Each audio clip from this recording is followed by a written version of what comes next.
tal, amigos? Bienvenidos una vez más a Adelante TV Noticias, su informativo del domingo a las 2 de la tarde.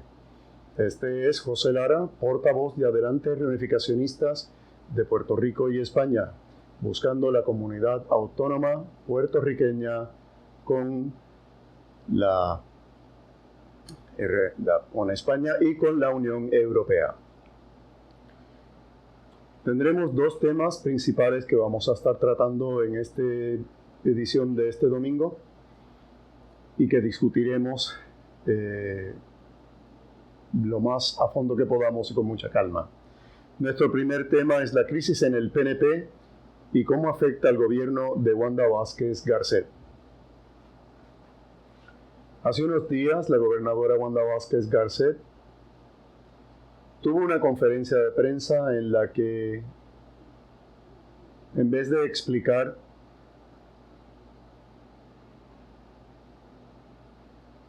las acusaciones que había contra ella respecto a obstrucción de la justicia y otras cosas así, el referido que se le hizo a la oficina del panel del fiscal especial independiente, o FEI, por sus siglas en español, cosa que ella prometió que iba a hacer en esa entrevista, o más bien diríamos en esa conferencia de prensa en la televisión. Lo que hizo Wanda Vázquez Garcet fue mostrarse como una mujer enojada, una mujer totalmente cabreada, fuera de control, y dedicó todo el tiempo a presentar pruebas con las cuales se podía hacer un referido a la recién despedida secretaria de Justicia, Denise Quiñones Longo. No he dicho su nombre mal, perdón. Denise Longo. Longo Quiñones. Quiñones de Longo es su mamá. De todas formas, la gobernadora no cumplió con lo que prometió y se dedicó a hacer un montón de diatribas y de amenazas y de echar culpas a Denise, a los seguidores de Pierluisi en la Cámara, a hablar mal del FEI. O sea, fue todo un despliegue, toda una manifestación de justificación a la ultranza de por qué ella había hecho las cosas bien y preguntándose por qué querían hacerle tanto daño, y llamando esto una serie de actividades político-partidistas, primaristas a favor de su contrincante Pedro Pierluisi y en contra de ella, y también desacreditando las instituciones en Puerto Rico, hablando muy bien de su hoja de trabajo, hoja de servicios, de todo lo que ella había hecho por Puerto Rico en los 30 años que estuvo como secretaria de Justicia.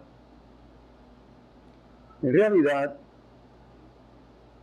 lo que la gobernadora Wanda Vázquez Garcet logró fue hacernos ver una vez más la lucha interna sin cuartel y fratricida que hay dentro del Partido Nuevo Progresista, el partido que se encuentra en el poder. Partido que quiere seguir en el poder, partido que se dedica a mentirle al pueblo puertorriqueño constantemente con tal de seguir en el poder. Permítame hacer una pequeña aclaración aquí. Independientemente de la candidatura primarista a la gobernación de Wanda Vázquez Garcet y de Pedro Pierluisi, independientemente del presidente del Senado, Tomás Rivera Chats, o del presidente de la Cámara de Representantes, Carlos Méndez, independientemente de los legisladores que ellos tienen, de la labor que hayan hecho sus alcaldes de ese partido nuevo progresista, independientemente también de la comisionada residente de Puerto Rico en Washington, D.C., Jennifer González, el Partido Nuevo Progresista, en sus más altos estratos, sus más altos líderes, saben muy bien que la estabilidad para Puerto Rico es imposible. Entonces, ¿por qué mienten tanto los columnistas que defienden la estadidad en los periódicos del país, en programas de radio, programas de televisión, en las redes sociales? ¿Por qué defienden tanto la estadidad? Porque quieren mentirle al pueblo para poder seguir en el poder. Quieren mentirle al pueblo para poder seguir en el poder. Ellos saben muy bien que la estadidad no va a ninguna parte. El descontrol total que ocurre dentro del Partido Nuevo Progresista, cosa que niega Pedro Pierluisi, dice que no hay ninguna lucha interna. Claro que sí que la hay. Se nota a leguas se nota esta lucha que hay por el poder dentro del mismísimo Partido Nuevo Progresista.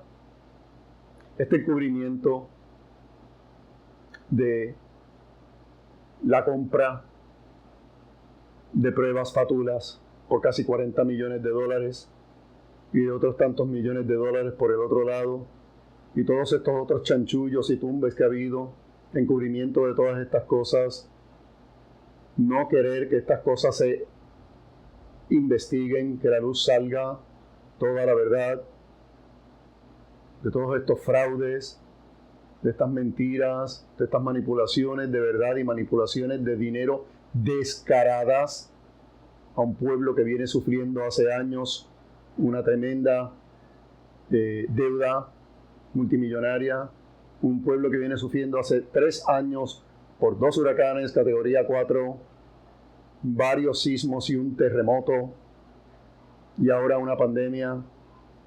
Un pueblo en donde hay muchísima gente todavía con toldos azules, gente desempleada, niños que no pudieron ir ni a un solo día de clases todo el semestre pasado.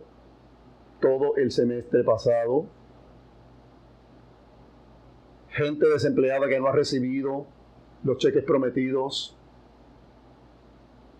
O sea, son tantas y tantas y tantas las cosas que cabe mencionarse cómo es posible, cabe cuestionarse uno a sí mismo, cómo es posible que todavía haya gente que le crea a estos individuos y a este partido.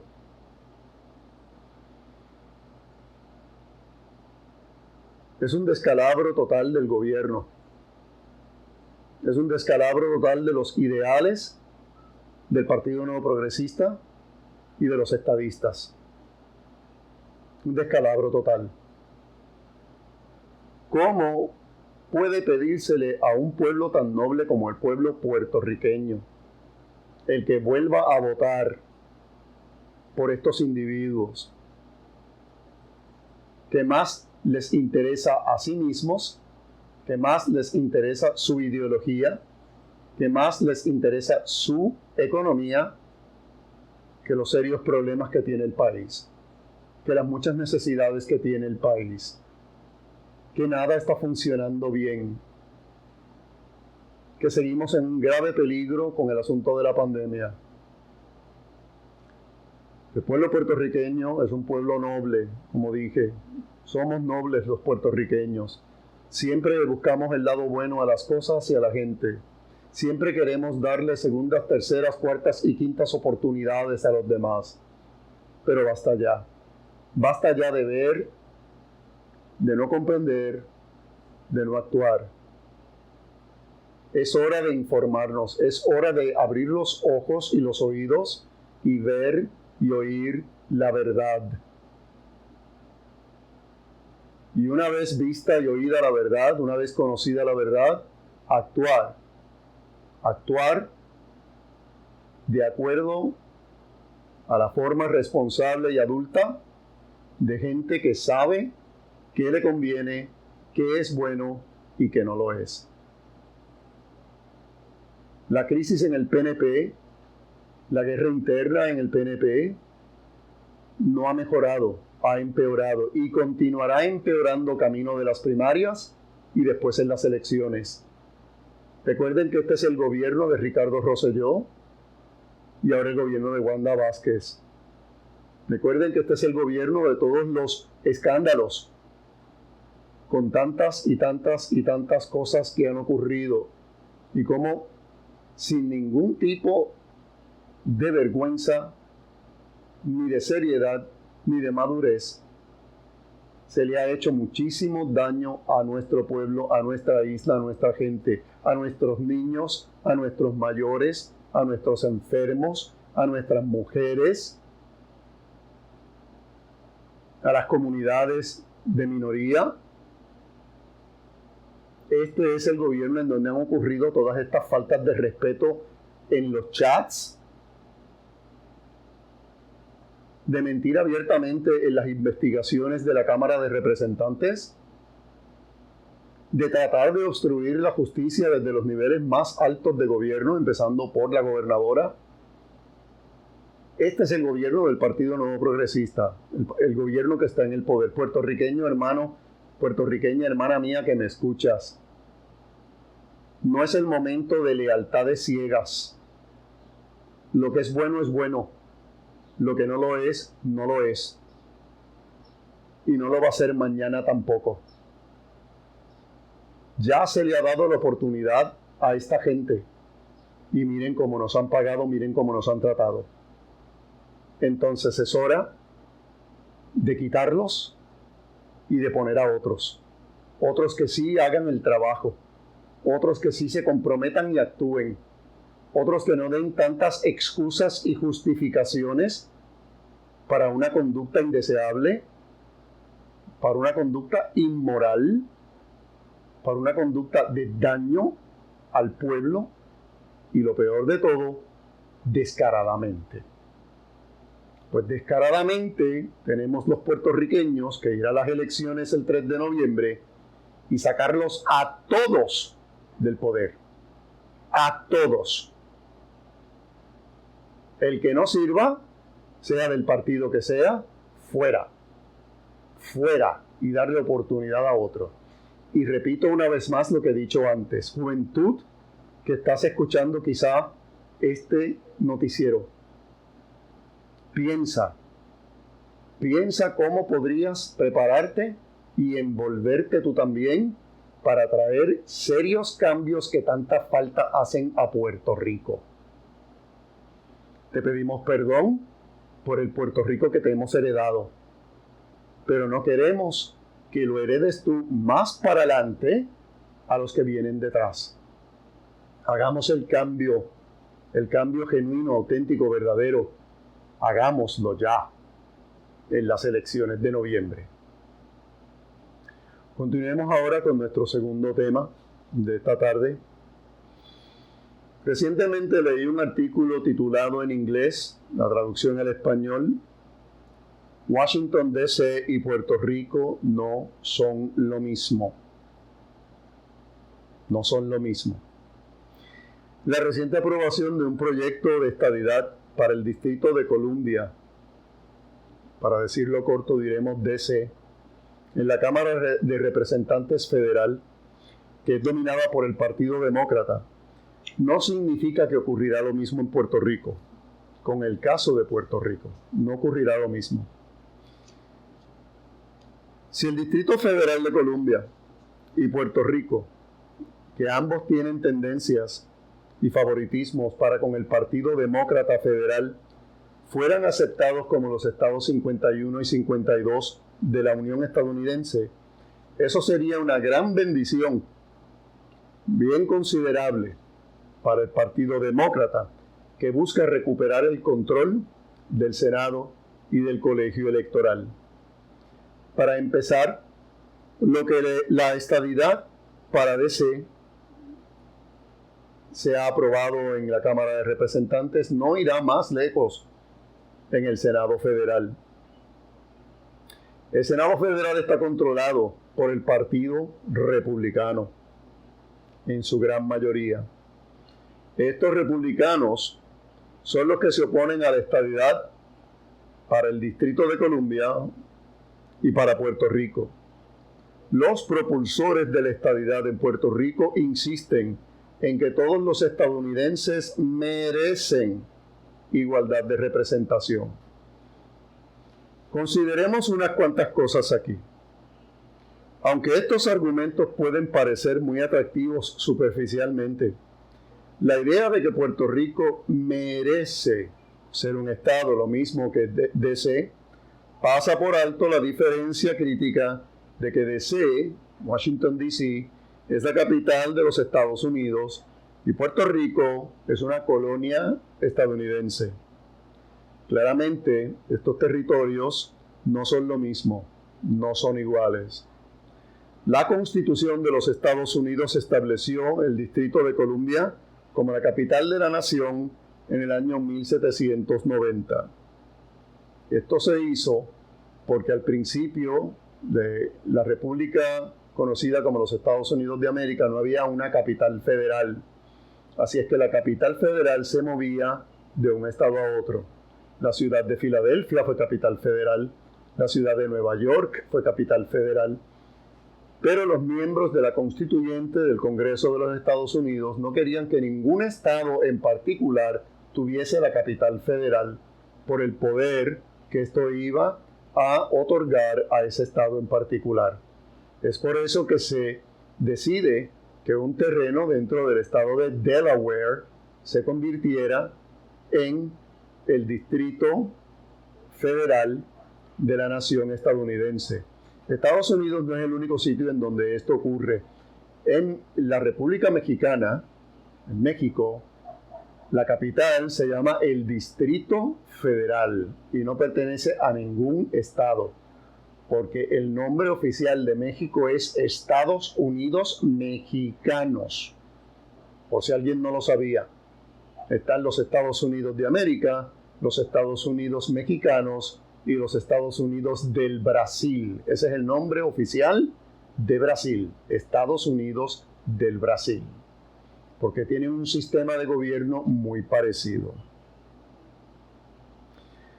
Por otro lado, los Estados Unidos de América anexó a Puerto Rico en el año 1898 y lo ha mantenido bajo un régimen colonial desde entonces. Mientras que la estadidad podría ser apropiada para Washington, D.C., no sería necesariamente apropiada para Puerto Rico. Los Estados Unidos reclamó Puerto Rico junto con Guam, Cuba y las Islas Filipinas como botín de guerra en lo que se llamó la Guerra Hispano-Estadounidense. Me niego a llamarla Guerra Hispanoamericana porque no fue una guerra entre España y todas las Américas. Estados Unidos se llama Estados Unidos de América.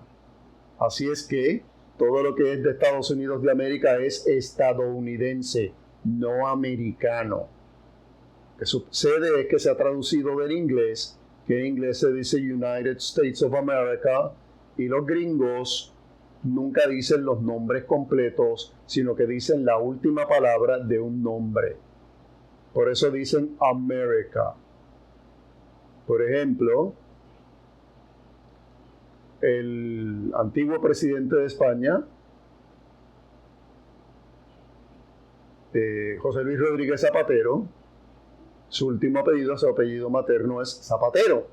Pues todo el mundo lo llamaba el señor Rodríguez Zapatero, excepto los gringos. Los gringos lo llamaban el señor Zapatero, por el último nombre, la última palabra de su nombre completo. Y es por eso que en inglés se dice United States of America y ellos dicen America for short, para hacerlo cortito. Pero en español no es América, en español es Estados Unidos. Y lo que pertenece a Estados Unidos es estadounidense. Por eso es que nuestra ciudadanía, la de los puertorriqueños y la de los gringos, es la ciudadanía estadounidense, no la ciudadanía americana. Ciudadanía americana como tal no existe.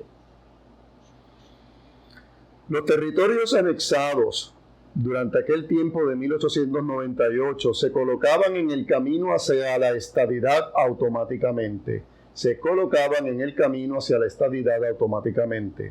Estados Unidos estaba en un proceso de expansión territorial nacional que era muy común en el siglo XIX. Este proceso de expansión territorial de varios países del mundo creó colonias en todos los continentes del planeta.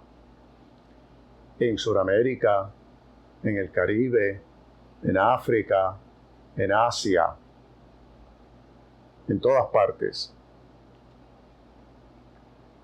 Entiéndase que hay una diferencia entre lo que ocurrió en los siglos XV, XVI, XVII y XVIII y este proceso de expansión del siglo XIX.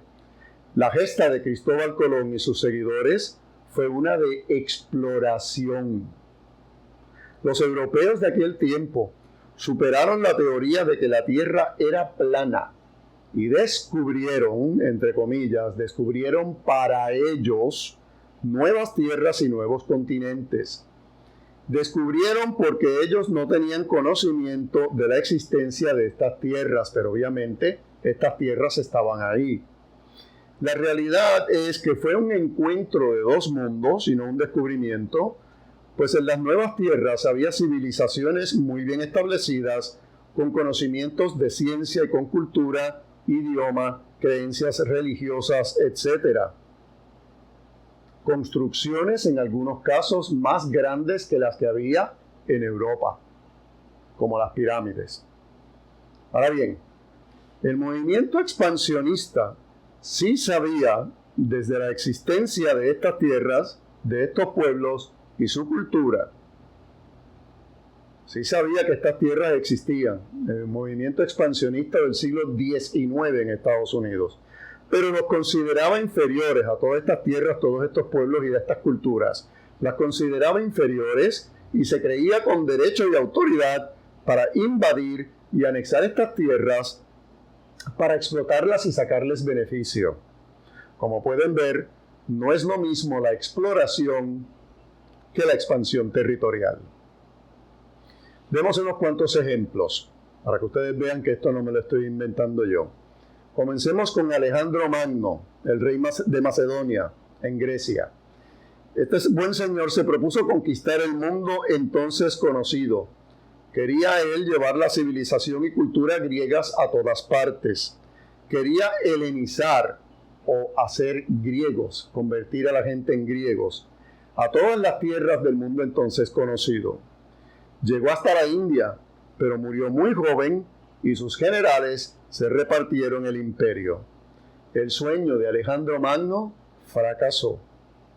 Nótese que se consideraba bárbaras a todas las culturas que no fueran helenistas en aquel entonces, es decir, se consideraban inferiores, y los griegos se creían con derecho a mejorarlas.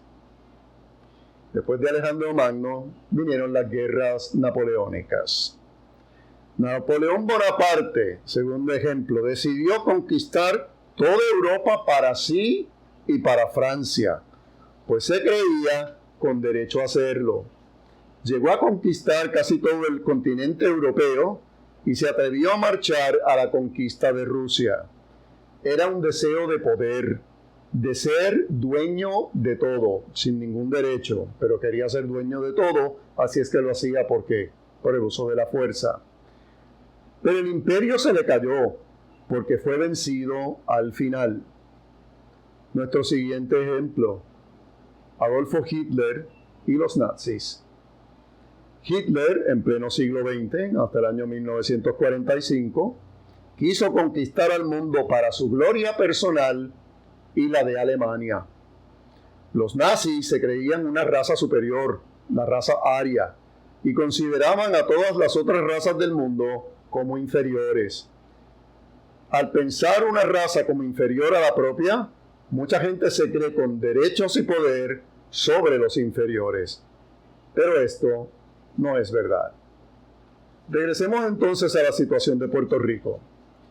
La Constitución estadounidense, aplicada de lleno en los territorios anexados en la guerra hispano-estadounidense y sus habitantes, extendía la ciudadanía estadounidense y el derecho al voto.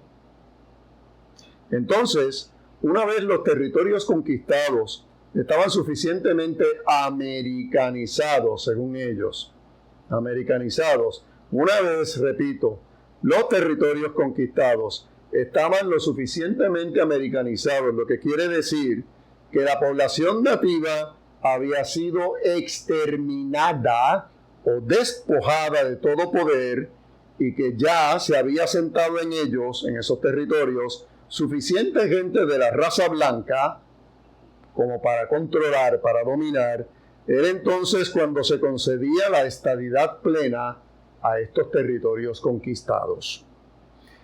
Veamos el caso de Hawái.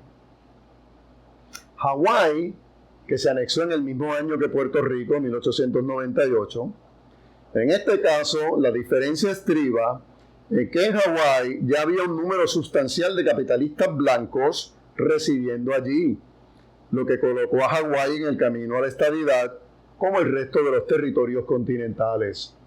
Territorios como Texas, Arizona, fueron territorios antes de ser estados.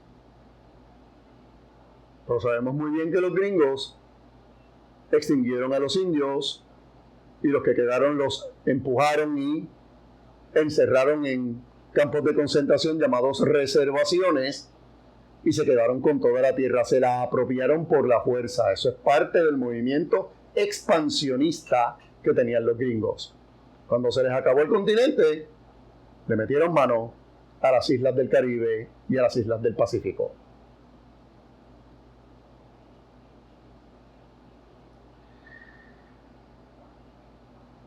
Como había tantos blancos residiendo allí, fue fácil que Hawái fuera en camino a la estadidad como el resto de los territorios continentales. Pero esto no fue porque lo quería la mayoría hawaiana. Esto fue porque lo querían estos capitalistas blancos protestantes que residían en Hawái. Y ellos fueron los que se impusieron. Así es que la estadidad de Hawái fue en contra de la voluntad del pueblo hawaiano.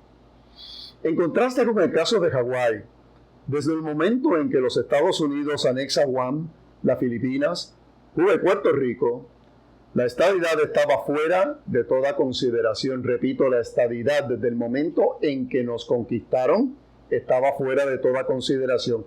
¿Y por qué? El concepto racista de ver los pueblos nativos de estas islas como inferiores, salvajes y extraños, eliminó la posibilidad de la estadidad, dada la ausencia de asentamientos blancos en estas colonias. Es decir, aquí no teníamos una buena cantidad de blancos capitalistas residiendo en nuestras islas, como pasó en Hawái. Sigamos explicando. A los gringos de aquel entonces no les interesaba mudarse a estas islas primitivas.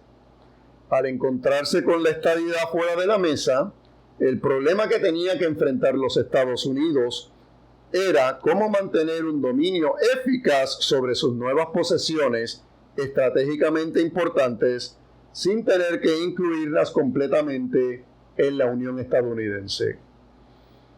Finalmente será la Corte Suprema de los Estados Unidos la que resolverá el problema imperial estadounidense en una serie de decisiones descaradamente racistas, conocida como los casos insulares. Esa palabra sí la sabemos muchos porque la seguimos oyendo casi todos los días. ¿Qué pasó con los casos insulares? En el año 1901, Puerto Rico es invadido por los Estados Unidos en 1898. En el año 1901, en el caso insular principal llamado Downs versus Bidwell, la Corte consideró el asunto de que si el requisito de la Constitución de que todos los impuestos y deberes sean uniformes a través de todos los Estados Unidos, aplicaba a Puerto Rico. Estaban considerando si esto aplicaba a Puerto Rico. Pero respondió la Corte decisivamente que no, que el asunto de la provisión y la Constitución misma de manera general no aplicaba a Puerto Rico. A la vista de la Corte, aplicar la Constitución en Puerto Rico conduciría a un resultado absurdo. Significaría que los habitantes de los territorios, ya fueran salvajes o civilizados, tendrían todos los derechos, privilegios e inmunidades de los ciudadanos estadounidenses regulares. Y esto no puede ser, pues claramente las razas extranjeras de los territorios no se merecen los beneficios de los principios del gobierno anglosajón. Y todavía en nuestros días, precisamente en este año 2020, escuchamos a un alto funcionario del gobierno de Donald Trump decir que Puerto Rico era un país extranjero. Un país extranjero. Cuando los españoles estaban aquí decían que Puerto Rico era España, no un país extranjero. No olvidemos esa diferencia, por favor. Bien, basándose en esta lógica racista, se propuso a la Corte Suprema de los Estados Unidos establecer lo que se conoció como la doctrina de incorporación territorial. Aquí vamos con los casos de los territorios no incorporados. En pocas palabras, provee esta doctrina que le toca al Congreso decidir si la Constitución aplica y hasta dónde aplica a los territorios. Repito esa línea, que le toca al Congreso si la Constitución aplica y hasta dónde aplica a los territorios. No le toca a la gente de los territorios haciendo plebiscito tras plebiscito tras plebiscito venir a exigir nada, porque le toca al Congreso decidir. Si el Congreso decide incorporar un territorio, como pasó en el caso de Hawái, la Constitución aplica totalmente en su totalidad en este territorio. Pero en el caso de los territorios no incorporados, como Puerto Rico, como las Islas Vírgenes, el pueblo no disfruta de las protecciones constitucionales a menos de que y hasta que el Congreso decida extenderlas a ellos. 20 años más tarde, es decir, en 1921, decidió la Corte que los habitantes de los territorios merecen algunos derechos fundamentales, pero el significado de estas palabras sigue siendo vago. Lo que sí es claro es que estos derechos fundamentales están por debajo de lo que proclama la Carta de Derechos de los Estados Unidos de América. Por ejemplo, los habitantes de los territorios no tienen el derecho a la ciudadanía por nacimiento que garantice la 14ª enmienda. Los puertorriqueños y los guamayanos son ciudadanos porque el Congreso le otorgó este estatus legislativamente. Pero el pueblo de la Samoa Americana, otro territorio de los Estados Unidos, no son ciudadanos porque el Congreso nunca les ha extendido este estatus. Y muchos samoanoamericanos creen que están mejor así. Ciertamente, los habitantes de los territorios no tienen derecho al voto de representación en el Congreso, ni tampoco a elegir su comandante en jefe.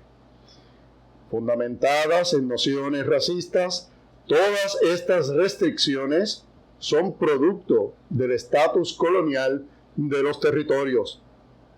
En las palabras de la Corte Suprema, los territorios no incorporados pertenecen a, pero no son parte de, los Estados Unidos de América. Hasta el día de hoy, la doctrina racista anunciada en Downs versus Bidwell y su progenie ha sido mantenida y defendida por la Corte Suprema y todas las administraciones presidenciales, incluyendo la de Barack Obama. Esto como un marco apropiado para la administración. Basada en esta doctrina racista, fue que en el año 2016 la Corte Suprema mantuvo la política de que, a diferencia de los estados, los territorios, incluyendo a las tribus indígenas, hay que mantenerlas separadas. Por el contrario, se les considera estar legalmente bajo el dominio general del gobierno federal. En el caso Downs, la Corte intimó que no se puede mantener a los territorios en este limbo colonial indefinidamente, porque sería una violación al deber bajo la Constitución, explicó la Corte, que los Estados Unidos mantuvieran indefinidamente a un territorio con el cual no se tiene la intención de incorporarlo.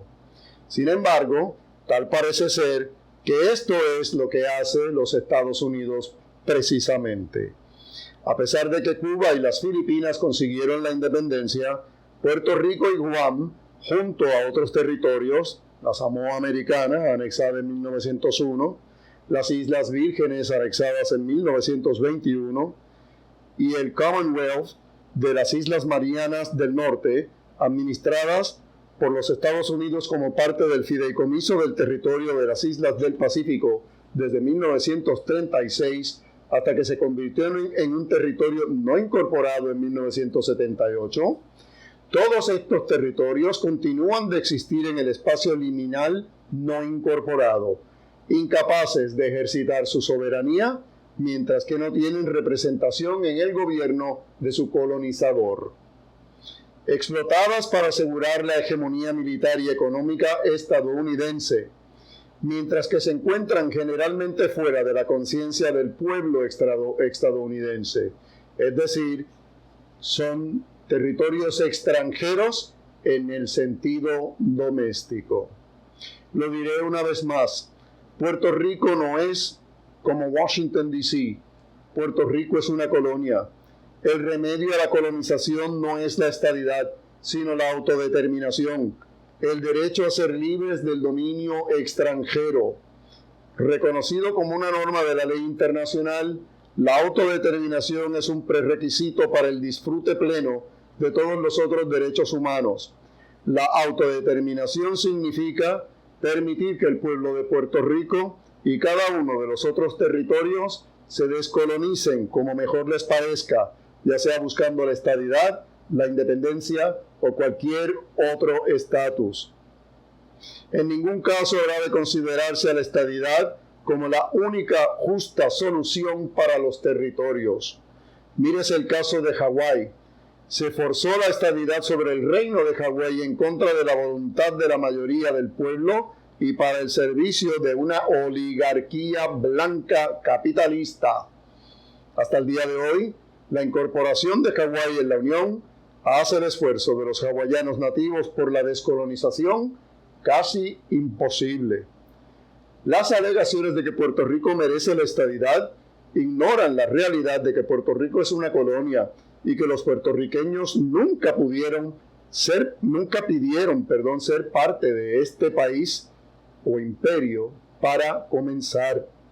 Utilizar a Puerto Rico como una ficha de casino que se puede cambiar por más votos para el Partido Demócrata, particularmente sin comprender el estatus del territorio, es algo más de la misma violencia colonial.